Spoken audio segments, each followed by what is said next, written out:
Olá, meu nome é Cintia, você está no canal Biblioteca de Gaia. Eu vim gravar o vídeo de resenha do livro O Tempo e o Cão, da Maria Rita Kell. Esse livro que eu tentei gravar a resenha antes da viagem, mas acabei não conseguindo por diversos fatores que foram atrapalhando, mas enfim. Eu tinha feito então algumas anotações, uma colinha sobre o que eu queria falar, alguns trechos que eu queria ler para vocês entenderem e compreenderem um pouquinho mais sobre esse livro. E eu aproveitei e dei mais uma revisadinha no livro, quando eu fui fazer a resenha, peguei alguns trechos, alguns comentários que eu queria citar. Bom, o livro fala sobre depressão, ele tem o subtítulo A Atualidade das Depressões, publicado pela editora Boitempo, e ganhou o prêmio Jabuti em 2010 de livro de não ficção. Queria que vocês entendessem o seguinte: primeiro, eu não sou especialista, não sou nem da área da saúde, eu li esse livro apenas a título de curiosidade, é um livro de psicanálise. Eu vou fazer alguns comentários que pessoas que possuem mais conhecimento na área podem discordar, ou até mesmo baseado em conhecimento técnico que eu não tenho, mas algumas são as impressões que eu tive na leitura. Não é pessoal, não é técnico, como eu falei, é como leiga. E eu vou fazer alguns comentários um pouco mais específicos pelo fato de eu ter depressão em conhecimento de causa da doença, tá? E a minha experiência com a depressão, a minha experiência de leitura. Tenham em mente esses detalhes que eu comentei com vocês antes de fazerem os comentários, os seus pré-julgamentos, tá certo? Como eu falei, esse é um livro de psicanálise. É o primeiro contato que eu tive com qualquer texto mais completo e complexo sobre qualquer assunto dentro da psicanálise. Eu até então havia lido apenas matérias, alguns trechos curtos sobre algum assunto específico de alguma psicose, neurose, coisa do tipo, mas nada muito aprofundado, enfim. Eu vou considerar como primeiro contato de verdade com a psicanálise. Vou fazer apenas uma diferenciação que eu conheço sobre psicanalista, psicólogo e psiquiatra. Não vai ser nada técnico, mais uma vez vou ressaltar isso, é apenas superficial. O psicólogo, ele é formado em psicologia. O psiquiatra é um médico especializado em psiquiatria e o psicanalista não precisa ter nenhuma dessas formações. Ele, na verdade, segue uma proposta de tratamento do Freud, Sigmund Freud. Acho que todo mundo já ouviu falar desse famoso psicanalista. Na verdade, ele é conhecido como o pai da psicanálise, né? Ele foi um neurologista que desenvolveu um método de tratamento intitulado psicanálise, e a partir daí ele trata diversas neuroses, psicoses das pessoas com base em suas pesquisas em vida. Então, o psicanalista, na verdade, ele faz uma especialização na área de psicanálise para atuar como. Ele não precisa ter a graduação de médico, ou mais especificamente médico psiquiatra ou psicólogo. Mas não é raro que vocês conheçam psiquiatras que atuam com a psicanálise, psicólogos que atuem com a psicanálise também. Desses três profissionais, apenas o psiquiatra pode prescrever alguma medicação para tratamento, auxiliar no tratamento. Depois de Freud, vieram sim outros psicanalistas que complementaram os estudos realizados por ele, mas isso aí é um outro assunto que eu não vou entrar em detalhes, e vou falar do livro, ok? Então vou começar a falar da autora, que é a Maria Rita Kell. Ela é psicanalista, ela é brasileira, conceituada na área, ela tem alguns livros já publicados, inclusive eu estou pretendendo ler mais um livro dela que fala sobre a feminilidade, já é um pouco mais voltado para a mulher, porque eu achei a minha leitura, o meu contato com a psicanálise raso. Como eu disse, o meu primeiro contato foi com esse livro e eu tive muita dificuldade para ler. Primeiro porque ela utiliza uma linguagem, ao meu ver, muito complexa, difícil de quem não é da área, quem não conhece sobre o assunto, entrar, absorver e conseguir acompanhar o raciocínio. Os termos que ela utiliza são bem mais complexos, são bem mais ricos, né, mais técnicos. Apesar de não ser uma linguagem técnica, mas ela também não é tão popular. Então isso já dificultou bastante. Eu já li outros livros sobre psiquiatria, mas eu não consegui entender tão bem isso aqui quanto eu achei que fosse entender. Então isso já foi um ponto negativo na minha experiência de leitura, porque eu vou precisar reler o livro se eu quiser compreender melhor os assuntos que ela aborda dentro da depressão aqui. Para a autora, a depressão está mais para uma neurose do que para uma psicose.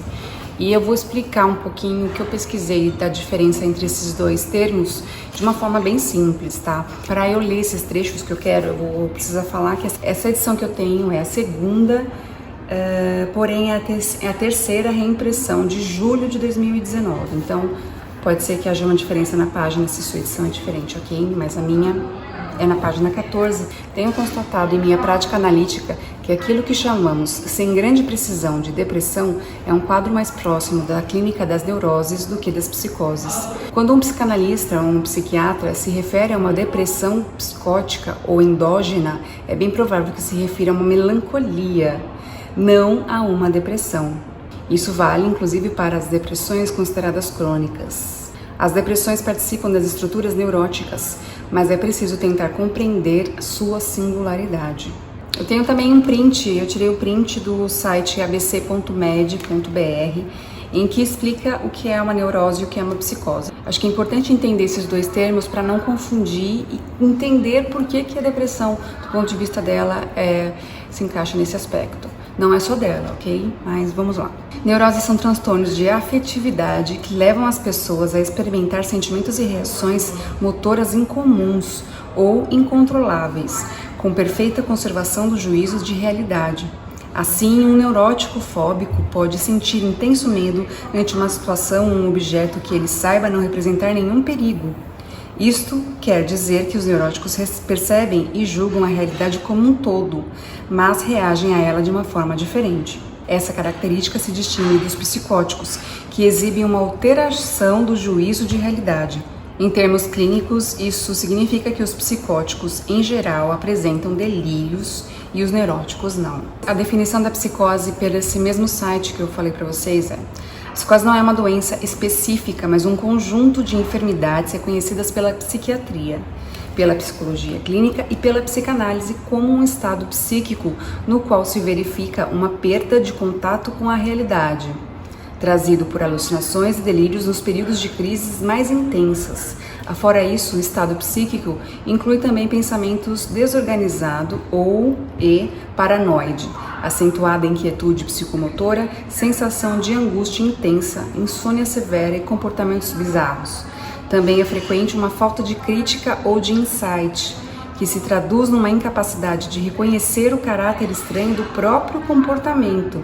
Dessa forma, surgem nos momentos de crise dificuldade de interação social e em cumprir normalmente atividades comuns da vida diária. Claro que essas doenças são muito mais complexas, né? Mas só para vocês entenderem. Eu precisei mexer um pouquinho na câmera, espero que isso não atrapalhe vocês que estão vendo. Uma característica extremamente importante, que é a base de toda a explicação da autora aqui da depressão, ela associa a depressão com o complexo de Édipo.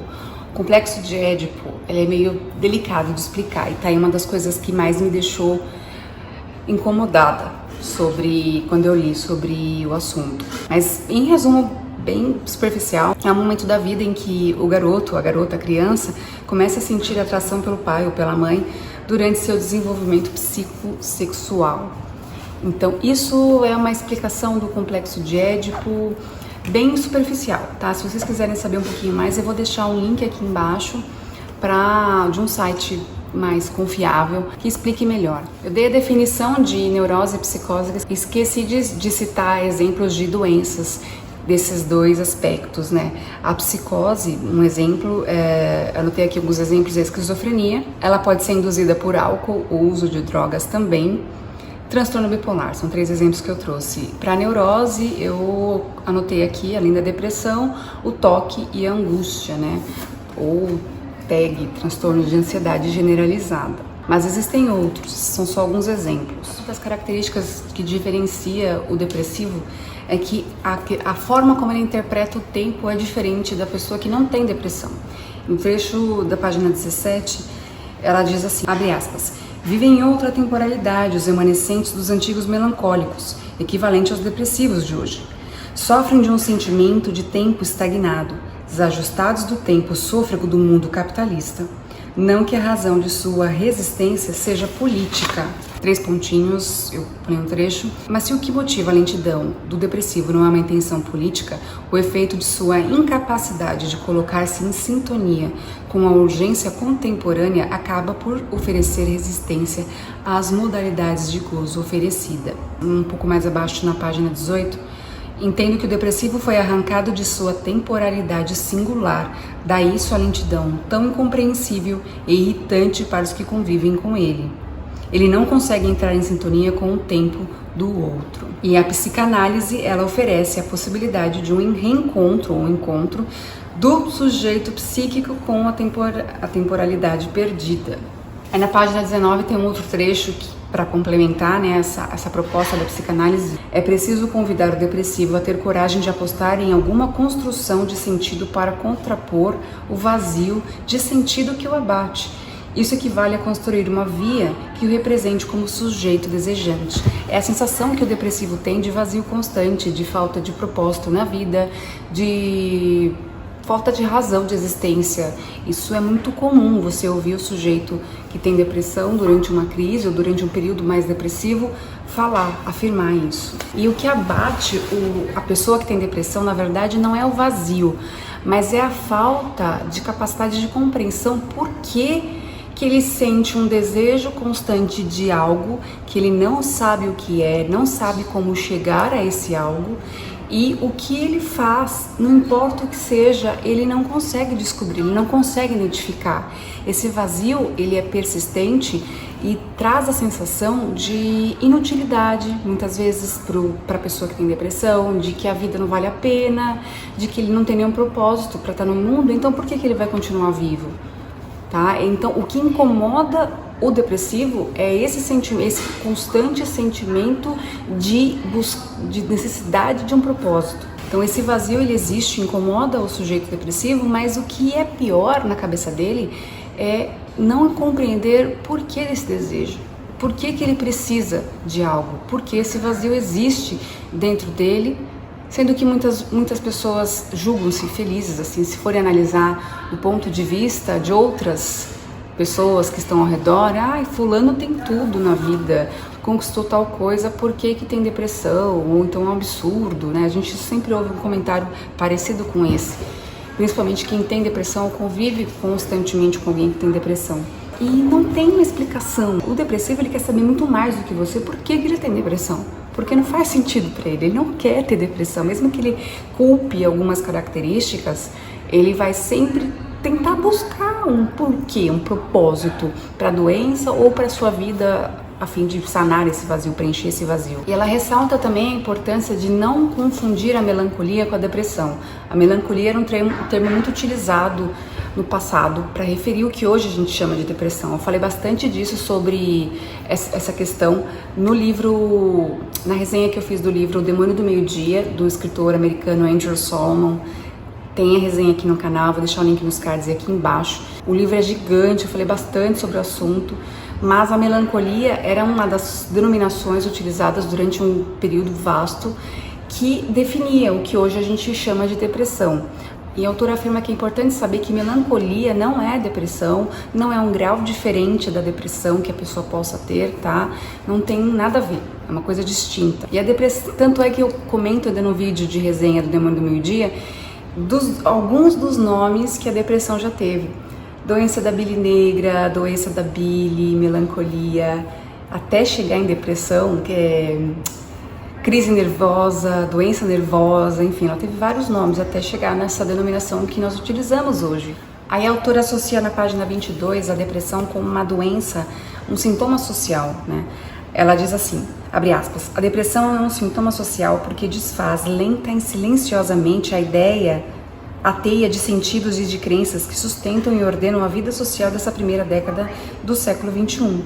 Por isso mesmo, os depressivos, além de se sentirem na contramão do seu tempo, veem sua solidão agravar-se em função do prestígio social de sua tristeza. Na página 50, ela traz o fato que eu achei bem interessante comentar, que no ano de 1995, mais jovens norte-americanos morreram por suicídio do que pela soma de câncer, AIDS, pneumonia, derrame, doenças congênitas e doenças cardíacas. Há psicanalistas, psicólogos que discordam da necessidade do uso de medicamento no tratamento da depressão. Há psiquiatras também que, em alguns casos, vão discordar da necessidade do tratamento medicamentoso. Mas isso é uma questão, no caso do médico, psiquiatra, para aquele profissional, a pessoa pode não precisar de medicamento e conseguir tratar a sua depressão com a psicanálise ou com a psicoterapia. É a opinião do profissional, mas a grande maioria dos psiquiatras sabem que o auxílio do medicamento talvez, para alguns psiquiatras, o medicamento é a única forma de tratar. Eu já ouvi isso, infelizmente, de alguns. Para muitos outros, a imensa maioria, há necessidade de um tratamento psicológico associado com o psiquiátrico para que o paciente possa caminhar para solucionar o problema, não só ficar tratando os sintomas. Apesar de muitos fármacos utilizados no tratamento de depressão agirem diretamente na parte que existe o déficit orgânico, biológico no corpo, no cérebro, existe também uma causa que pode ter origem psicológica. Quer dizer, na imensa maioria das vezes, pela minha experiência com todas as pessoas que eu conheci também, que tiveram depressão ou existe sempre uma causa mais anterior aos sintomas que a depressão apresenta. Sobre os antidepressivos, ela, na página 51, traz um trecho de um livro da Kátia Moraes, chamado Eu Tomo Antidepressivos, Graças a Deus, pacientes e médicos desmistificam o tratamento psiquiátrico. Tudo isso é o título do livro. E diz assim: e o pobre fulano, que se sente um misto de tristeza, melancolia, desânimo, apatia, falta de alegria, de apetite, de desejo sexual, acha realmente que está ficando louco.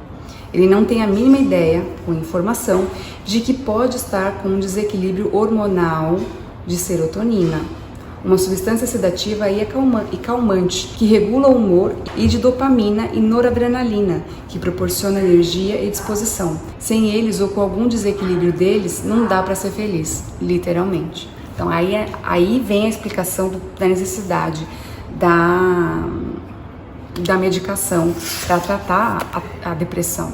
Eu vou abrir um parêntese aqui como pessoa que convive com a depressão ou teve mais de uma crise depressiva durante a vida, ainda está em tratamento de uma, não pare de tomar o seu remédio. Se você está em tratamento de depressão, conhece alguém que esteja, incentive a pessoa a não abandonar essa ideia de parar a medicação. É muito comum, quando a gente começa a se sentir melhor dos sintomas da depressão, achar que não precisa mais da medicação e simplesmente para de tomar os remédios de um dia para o outro. E alguns acham que, pensam numa forma de reduzir a medicação por conta, sem a consulta do médico, e acaba fazendo uma grande besteira, que ele só vai conseguir constatar algum tempo depois. No meu caso, por exemplo, as 2 primeiras vezes que eu tive depressão, eu comecei a tomar medicação e parei por conta. Simplesmente parei. Por que eu não fui até o médico para dizer que eu queria parar, se ele achava que eu deveria, que eu poderia, enfim. Não, eu simplesmente parei. E 1 ano e meio, 2 anos depois, voltou a depressão, assim, no estágio. Quando eu fui perceber que a depressão tinha voltado, na verdade, eu já estava numa fase bem crítica. A segunda vez a mesma coisa, eu fiz um tratamento um pouco mais longo, mas, de novo, eu abandonei a medicação por conta. Talvez tenha demorado um pouco mais para voltar a minha depressão, não sei ao certo, mas você vê que essa questão de tempo está associada a isso também. Mas, enfim, voltou de novo. A terceira vez eu fiz a mesma coisa. E só voltei ao médico quando eu estava num estado que eu nunca tive igual, porque eu já tinha, além da depressão, eu tinha síndrome do pânico, eu estava tendo crises absurdamente constantes de crise do pânico, de síndrome do pânico. Eu já tinha o TOC, o transtorno obsessivo compulsivo, associado com alimentação e algumas outras características de outras formas desse transtorno. Fobia social, enfim, eu já estava muito problemática.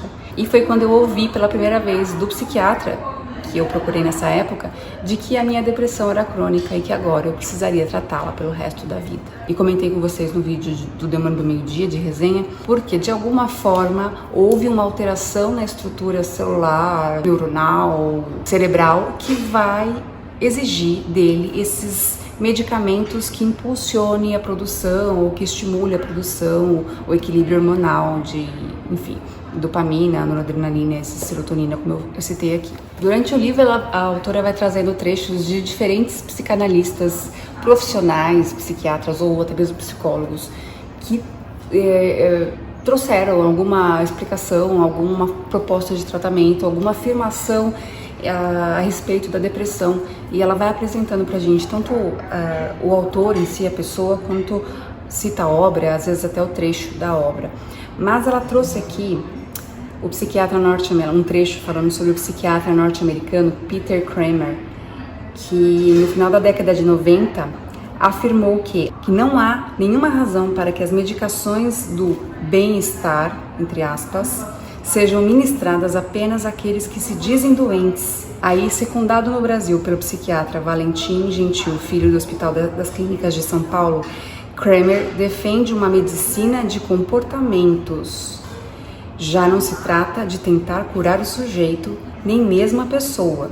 O mais recente avanço da psiquiatria consiste em substituir pontualmente comportamentos indesejáveis por outros mais adequados. Dessa forma, não há razão para não se oferecer medicamento também às pessoas consideradas normais, de modo a eliminar um ou outro comportamento indesejado, um ou outro estado de humor desagradável e assim possibilitar a conquista de um estado de ânimo estável e sem conflitos, uma saúde mental melhor que bem, tá? Entre aspas também.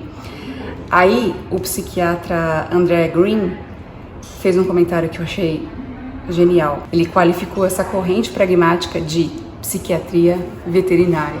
Eu achei isso um barato. No mínimo, esse Kramer e esse doutor Valentim Gentil Filho, como pessoas, eles nunca passaram por uma experiência de depressão ou tiveram alguém muito próximo a eles, de verdade, que tiveram depressão. Porque isso é a coisa mais bizarra do mundo. Dizer que a pessoa pode, tendo sintomas, tendo depressão, não precisar tomar medicamento e que basta um tratamento de comportamento, de alteração de comportamento para a pessoa ficar curada.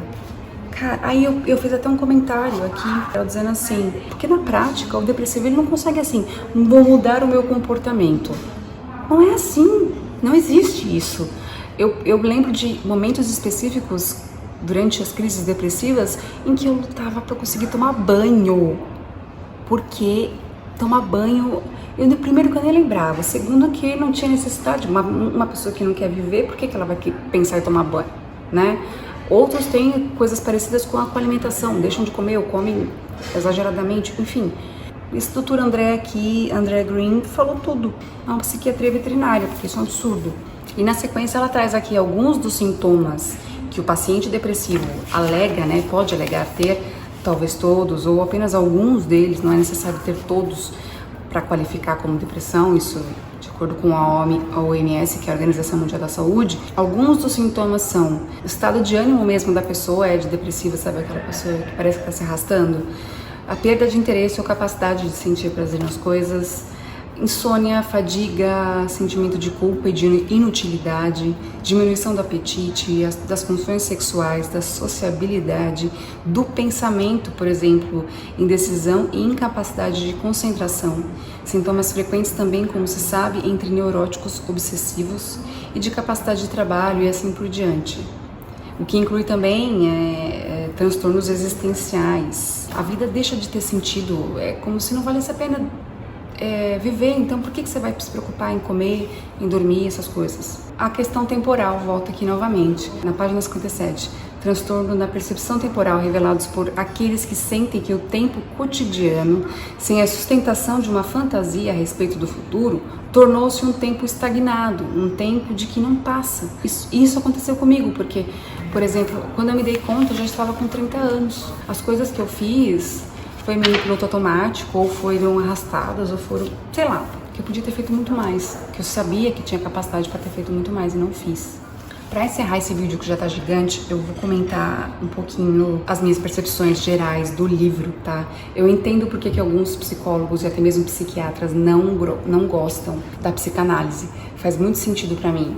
Porque eu tive a sensação, Cíntia, tive a sensação de que a psicanálise ela está incompleta.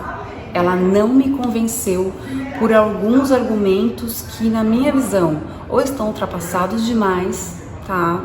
Questões sobre a forma como Freud encarava a mulher, puxa vida, no tempo dele, a percepção que se tinha da figura feminina era diferente, e por isso que eu achei que ela não me convence. Eu comentei uma vez com a psicóloga que eu me trato, que eu não achava a psicanálise convincente, e foi quando ela comentou sobre isso. Ela falou, realmente, Freud foi um gênio, mas não existiram tantos outros gênios, não existiram gênios como ele para complementar o estudo da psicanálise, né? Existiram sim bons profissionais que trouxeram boas atualizações, mas não ocorreu da mesma forma como ocorreu com a medicina, né, na psiquiatria e com a psicologia. Então, o ponto de vista de algumas pessoas pode realmente não convencer a psicanálise, dá a sensação de não convencer.